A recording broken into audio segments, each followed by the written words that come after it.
Chapter 8, a masterclass in grief part 1.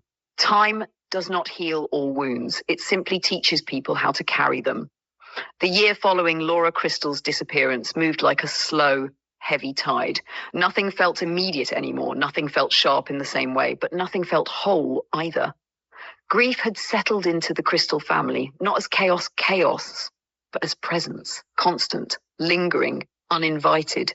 Every room seemed to hold traces of Laura, not because she was physically there, but because memory had a way of attaching itself to ordinary things: a favorite chair, a photograph on a shelf, a mug left untouched inside a kitchen cabinet, the scent of a perfume bottle forgotten in a bedroom drawer. Every object seemed determined to remind them of what had been taken, and no matter how many months passed, those reminders remained. For Laura's mother, mornings became the hardest. Sleep offered temporary escape. Morning brought reality. Every day began the same way. A brief moment between dreaming and waking when hope still existed. A few precious seconds when she forgot. A few precious seconds when her daughter was still alive. Then reality returned, and with it came the silence. She would sit at the edge of her bed, staring toward the doorway, half expecting Laura to walk in. Sometimes she even reached for her phone, instinctively, almost unconsciously, expecting a message, a missed call, a photograph, anything. Something small that once meant nothing and now meant everything. But the phone never rang. The messages never came. The silence remained. "She should be here," she whispered one morning, standing at the kitchen sink. Her reflection stared back from the window. "She should be holding her babies." The sentence never finished, because it could not. The words became trapped somewhere between memory and heartbreak, and there they stayed. Laura's father carried grief differently. He had never been a man of dramatic emotions, never loud, never expressive, but loss changed him all the same. He spent more time sitting quietly in the living room, long hours, sometimes without speaking at all, sometimes staring at family photographs, not because there was nothing to see, but because everything he wanted to see was gone.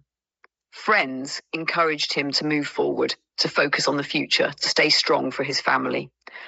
He nodded when they spoke, thanked them for their concern, then returned to the same chair, the same silence, the same memories. Because grief does not move according to schedules, and healing does not happen because someone suggests it should. Meanwhile, Sharon changed the most. At first, she cried like everyone else, loudly, openly, unapologetically. She cried during family gatherings. She cried at school. She cried while looking through old photographs. She cried until there were days she believed she had no tears left. But grief evolves, and eventually something shifted. Her tears became less frequent, not because the pain faded, but because something else began to grow in its place. Something quieter, something sharper, something that did not settle as easily as sorrow. Questions. The questions arrived slowly, small at first, then larger, then impossible to ignore.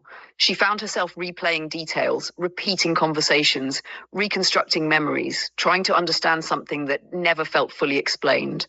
But every time she asked herself why, there was only one answer: a storm. A storm that took Laura, a storm that left no body, a storm that left no evidence, a storm everyone accepted because grief demanded acceptance. And yet, something about it never settled comfortably inside Sharon's mind. Not completely, not entirely. Still, she remained silent. For now, because she was young, because everyone around her was hurting, because some questions feel dangerous when spoken aloud. Meanwhile, Kevin John remained exactly who the world needed him to be. The grieving husband. He did not withdraw, did not disappear, did not distance himself from the family. Instead, he did the opposite. He stayed close. Remarkably close. He called often, visited frequently, checked on Laura's parents, attended birthdays, attended holidays, shared meals, shared memories, shared grief, or at least the version of grief he wanted them to see.